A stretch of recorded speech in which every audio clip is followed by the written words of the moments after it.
The following is a special presentation of Tony Kurre Radio.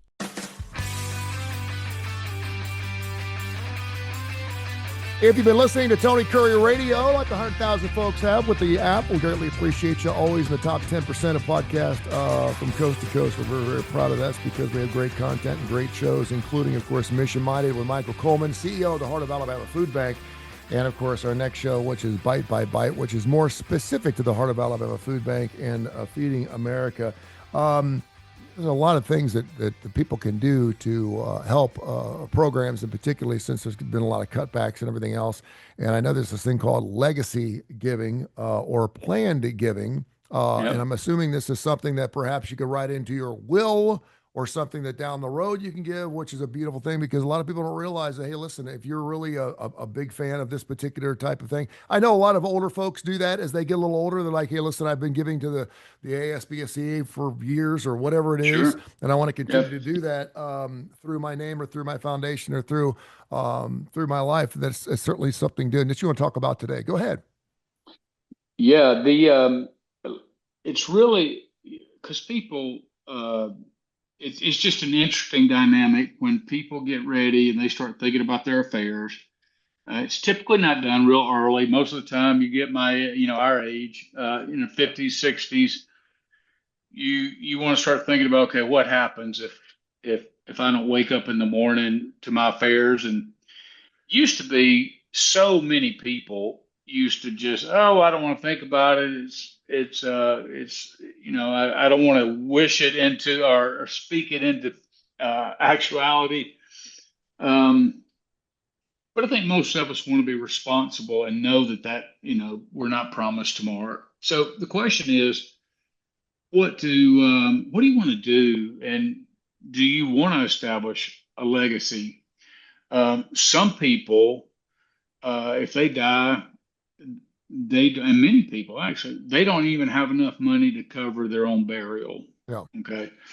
You see this a lot in poverty when people die. People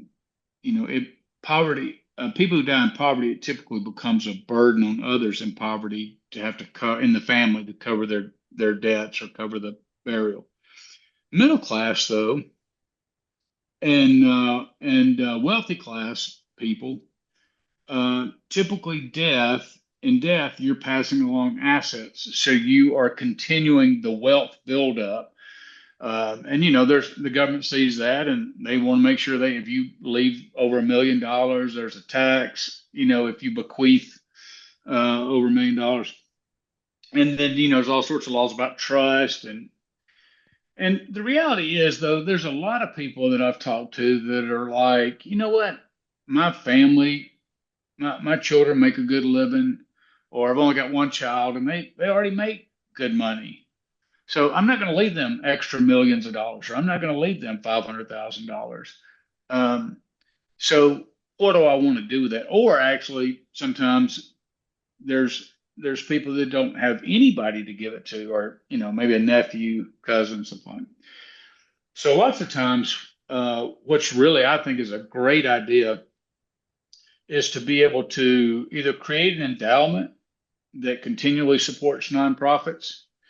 It depends on how much disposable income, or designate something for a nonprofit. So let's just say your local animal shelter or your local food bank or whatever it is. You've supported them your whole life. A lot of people are like, and I see this more with widows or women who are growing older. Lots of times they feel like, hey, I need a lot. I want to make sure I have enough money if anything happens. They may have several $100,000 in the bank. I actually had this happen to me where I was getting $30 a month from this lady, and I could tell by her handwriting on the check she was an older lady. Oh. I didn't think she had a pot to pee in. Well, when she died, we got $100,000 donation from her. Wow. So a lot of people are like, hey, I don't want to part with my money because I don't know what kind of health issues I'm going to have, what kind of medical costs I'm going to have. So I'm going to hold on to it. But after I die, do I want to give it to my kids who already may be doing very well in life, or do I want to provide strength? So that's what legacy giving is about.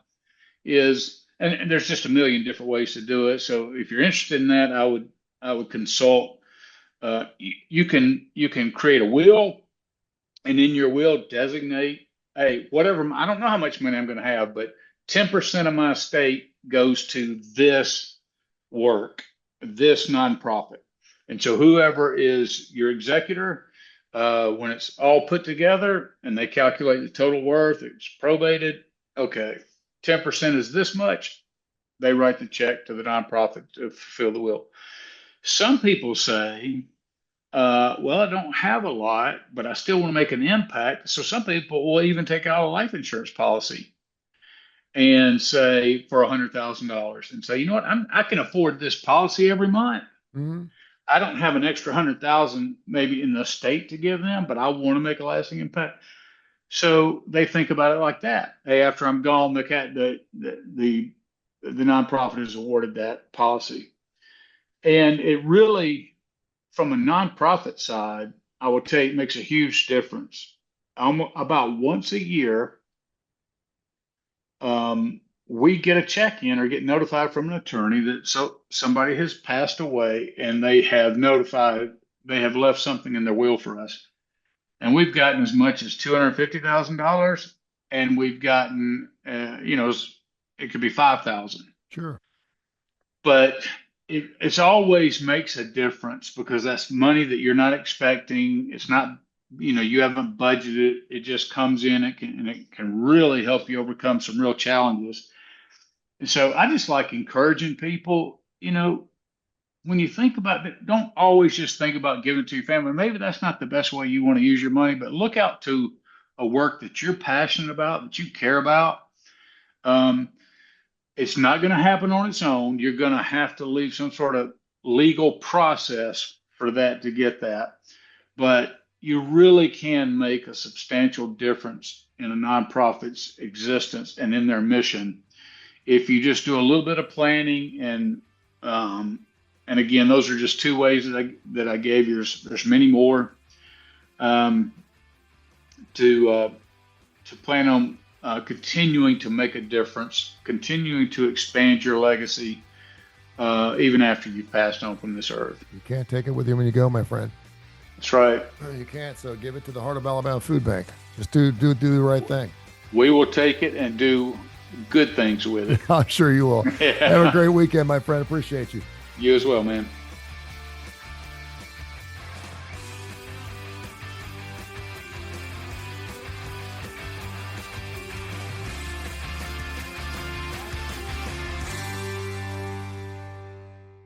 This has been a special presentation of Tony Kurre Radio.